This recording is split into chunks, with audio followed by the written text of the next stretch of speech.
salaamullaahi calaykum waraxmatullaahi wabarakaatu. halkanina waa taar t v daawade ku soo dhowaada barnaamijkeennii waxweydiin ogaal ka sheegnay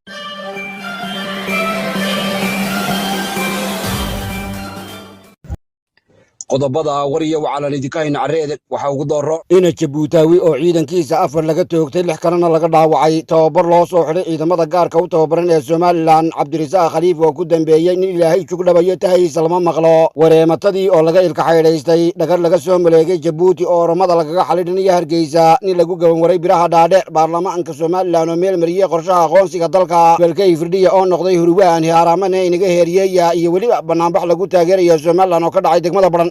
wararkaasi iyo wararka dheeraada ayaan idin haynahay ku soo dhawaada barnaamijkeena.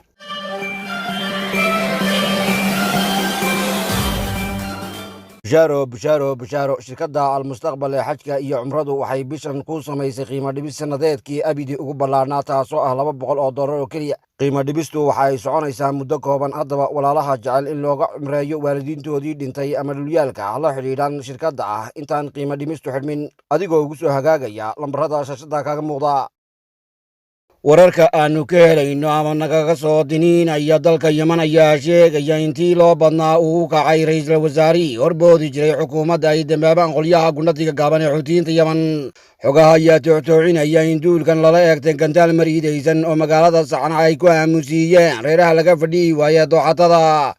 ra'iisul wasaarahan quluusha ayaa la soo warinaya inay la godgaleen nin garbood kale oo ay meesha weerarku ka dhacay ku wada sugnaayeen kuwaasoo dhammaantoodba noqday kuwa dabada taagay iyo weliba duul aan laf laga haasin. reeraha Xuutiyiinta ayaa ku toodhooday inay degdeg uga argudi doonaan doorarka laga dhuundhabay iyo ragga laga dacay ee u kacay lama hurtadii loo badnaa kuwaasoo ay ku seebiyeen inay ciyoon u gabawari doonaan daraado badan oo lagaga jabo kubka bowdada iyo labada biixiyood. reeraha ilaahay looga beebeystay ee dooxatada ayaa waayahan u qayshaartay duulaamo ay ku dhardhaaraan ceelka looga taliya dalka Yemen ee Sanca bogcadahaasi oo ay si gaara ugu beegsadaan siiba dhammaanba madaxweynayntii horboodi jirtay kooxda Xuutiyiinta Yemen.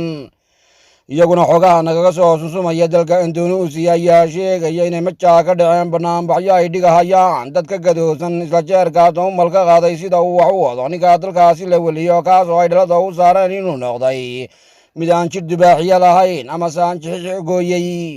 dadkan aan dhegta la qabta lahayn oo carrada galalafaayay ayaa la soo tabinaya inay gundhada u galeen isla jeerkaasna ay diga muraaseen xaruntii baarlamaanka ee dalka Indonesia taasoo la soo warinayo in dab la sulay islamarkaana ay noqotay qabayurgubo. duulka bilays la yidhi dalka Indonesia ayaa la soo warinaya inay la baaxaadigayaan isla jeerkaasna ay ku foogan yihiin sidii loo damin lahaa dabka dalkaasi ka qiiqaabaya kaasoo noqday mid aan waayahan loo soo joogin maadaama oo dalkaasi aanay ku badnayn banaanbaxyada ay dadku dhigahayaan iyo weliba baxyada wataqa xariyaqatada.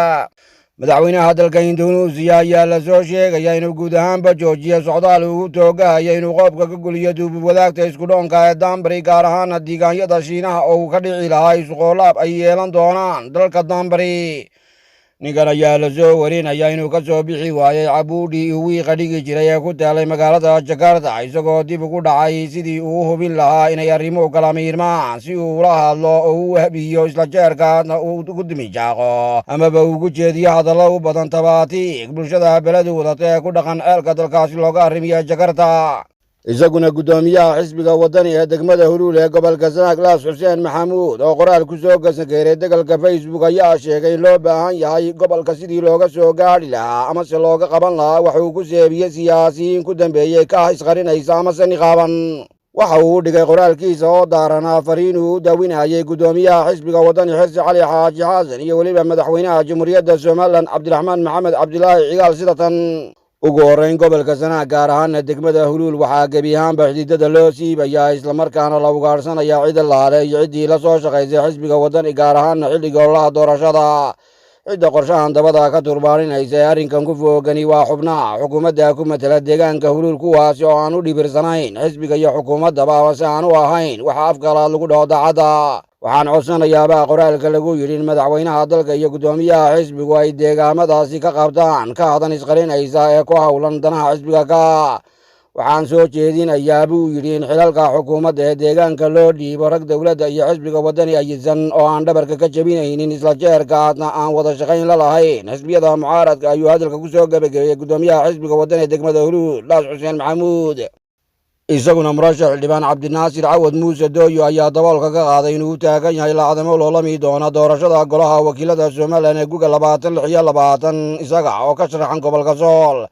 naasir cawad dooyo oo ah aqoon-yahan siyaasi iyo xeeldheere waayo arag u ah xaaladda dalka iyo deegaamada uu ka soo jeedo ayaa u soo shaqeeya shirkadaha kala duwan ee isgaarsiinta dalka isagoo iminkana ka soo laabtay sida tan iyo dalalka careedeg. waxaa la saadaalinaya inay beeshiisu isku raacdo sidii loogu madax bannaanayn lahaa inuu u beritami doono doorashada soo fool kale ee dalka ka qabsoomi doonta haddii aaba yidhaahdo. sidoo kale waxa uu cabdinaasir ka soo qayb qaatay dadaaladii kala duwanaa ee lagu difaacaya dadka iyo deegaamada galbeedka gobolka sool isagoo ka midhan la dilo yoolkiisa. walaalkaad nagala socotaan waa taartiib iyo dagaal dhiig badani ku daatay ayaa ka qarxay habeenkii xalay gudaha magaalada laascaanood xilliguu ganacsada ina jabuutaawi isla soo taagay in loo celiyo maadhama 30 kun oo waraaqaha maraykan oo lagu diiwaan geliyey islamarkaana lagu reebay iyo shilimo gashi ah oo uu maamulka ku lahaa.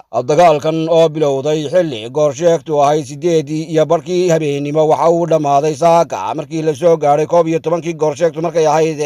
waxaa la sheegayaa in looga dhaar maray taasi oo hanta gadowgeeda soo saartay inuu adeegsado awooddiisa iyadoo ay fooda isdareen ciidamo uu hogaaminayo iyo weliba maryaclasta loo yaqaano xasilinta magaalada laascaanood.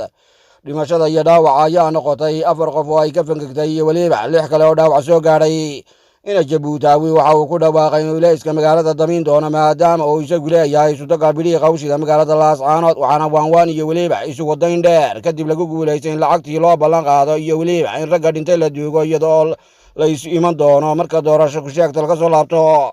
iyana dharaartii maanta ahayd waxaa soo gebagaboobay qorshihii ay beelaha dhulbaante ku doonayeen inay ku haansadaan deegaamada sanaag bari iyo haylan kadib markii mindi afdaran ama samicir lagu kirkiray siyaasi jamaal maxamed xasan oo u loolamaya horjoogaha maamulka cankamudka ee bariga gobolka sool. mas-uuliyiinta goobta doorashada kadib injaaqay waxa uu mid kastaaba ku halaanhalaya inuu awood ku muqiinin doono somalilan si looga qabsado guud ahaanba gobolka sanaag iyo inta haysa. waxaa isagana karkaarka weydaartay cabdirasaaq khaliif axmed dowdar oo loogu huubeeyey doorasho ku sheegtii laga malaq booriyey bariga gobolka soolka gadaal markii uu ridaha boobay wareeggii labaad ee doorashada isagoo 15 cod alaqbay wareeggii koowaad. wareegga labaad markuu bilaabmay cabdirasaaq khaliif wuu iskaga baxay laacdanka kadib markii uu hundogaaday inuu jamaal maxamed xasan ku biiray kooxda firdhiya taasina waxa ay soo waldaamisay inuu isku caanasho hebelkay firdhiye oo daleel bannaan ka helay wambarkaasi. haddiiba uu soo bixi lahaa cabdirasaaq khaliif lama garanayo dhaarta lagu dhaarin lahaa maadaama uu hore uga baxay wacadkii uu la galay somalilan iyo dhaartii uu baallaha ku jaray tiyo arrinkiisu noqday in eebba bugdhabaayo tahis lama maqlo. isaguna xildhibaan meecaad oo ka mid ah golaha wakiilada somalilan ayaa cabdirasaaq khaliif axmed markii uu barida dhulka ku dhuftay ku siifeeyey inuu xaalkiisu noqday shalgu dooxada dilaamo oo dareemaha wiray.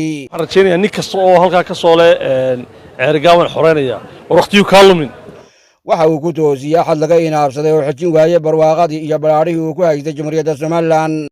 cabdirasaaq khaliif isagoo nimco ku jira ayuu nimcadiisii xejin kari waayey waa kaa cillada taagan marba gidaar laascaanood ka soo qaylinaya. wuxuu tilmaamay waxa maanta ka raacay ceelka laascaanood ay tahay mana aad digatiyo madaxna waa ku sugaa waayo waayadeed nin soo joog laga waayo soo jibsa laga helaa. sool bari baad haysataa sool bari ku ekow gobolka sanaag ama degmada ceerigaabo cidda hadal haysa oo horaan u kala calaf qaadnay waxaan u malaynayaa wax soo kaaya hadhaynaa ma jiraan waxaa soo kaaya hadhay oo raqda in la isjiiday inta dambe.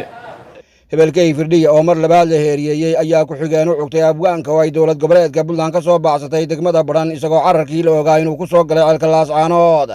arrinta ceelka laascaanood ee dib loogu doortay hebelkay firdhiya ayaa ahayd hayinimu ka jiibsaday wuxuun hilayga saarsaar haylaala raray geel ninkii hodankii waayaaye huriwa aan haaramanay naga heriyeya. sidoo kale beelaha cawsada balliga shaxda iyo buuhoodle ayaa waayey madaxweyne ku-xigeenka maamulka cantadabka ee bariga gobolka sool halka guddoomiyihii baarlamaanka la dhaafiyey beelaha bahanugaaleed. ayoolka koowaad ee uu madaxweyne xasan sheekh maxamuud uu tatabinayo maamulka bariga gobolka sool ayaa lagu sheegay waa sidii meesha looga saari lahaa xildhibaanadii beelaha dhulbaantay iyo warsankale ee laga soo xuli jiray ceelka garow maadaama uu toogahayo in laga soo saaro ama laga soo maro gudaha ceelka laascaanood. waxa uu qorshaynayaa inuu 2 mudane oo beelaha fiqishniyaha ka soo saaro ceelka laascaanood kuwaas oo kala noqonaya aqalka hoose iyo weliba aqalka sare oo ay ugu dambaysay gugii 1960. waxaa la moodaa inuu madaxweyne xasan sheekh maxamuud marba gidaar ka soo goynayo reerkii daarood oo ugu dheelayo sidii adhi dhaameel helay kuwaasi oo uu marba qulxu tuurayo. waxa uu isla doonayaa inuu beeniyo mahmaadii soomaaliyeed ee odhan jirtay meel burcawsa leh oo biyo u dhow baadi doonyo biciid kuwa waa. waxaa xildhibaanada u codayn doona doorashada guga 2026 ka soo guranaya gobolka gedo isagoo ka dul tallaabsanaya maamul goboleedka jubbaland halka uu mudanayaasha baarlamaanka puntlandna maagan yahay inuu ka soo hardafo koonfurta magaalada gaalkacyo. waxa uu gooyey caynka bayda iyo dabageliskaba kooxdii nabad iyo nolol oo aan dib oo dambe loo maqli doonin meel ay marayaan ama si ay muutayn doonaan. waxa uu iska hor keenay oo madaxa isu geliya beelihii daarood iyo siyaasiyiintoodii oon maantaba is-aasi doonin ama se aan kalbiya ah iswaraabin doonin islamarkaana aan dugaagga iska soo hoyn karin. tan waxaa u maraga puntland ma arki karto maamul laga sameeyo ceelka laascaanood alka oosha warsangale ay maanta ku dabaaldegaysay magaalada badhan kadib markii cirka loo calaamadiyey jamaal maxamed xasan kuwaasi oo taageersanaa jamhuuriyadda somalilan.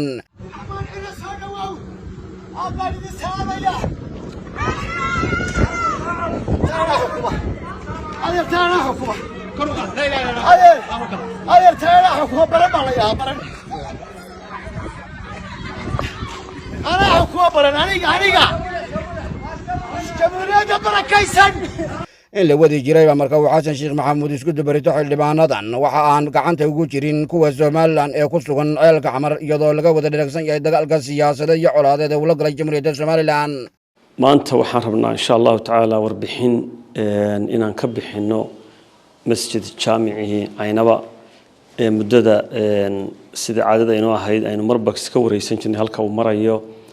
hore saynu la soconay sanadkii hore ilaahay subxaanahu wa tacaala wuxuu inagu guuleeyay qaybtii hoose oo inoo dhammaystirantay oo si wanaagsan loogu cibaadaysto dhinac walba hadday aqoon waxbarashadii tahay iyo hadday cibaadadii tahay salaadihii iyo hadday quraan akhriskii tahay maasha allah.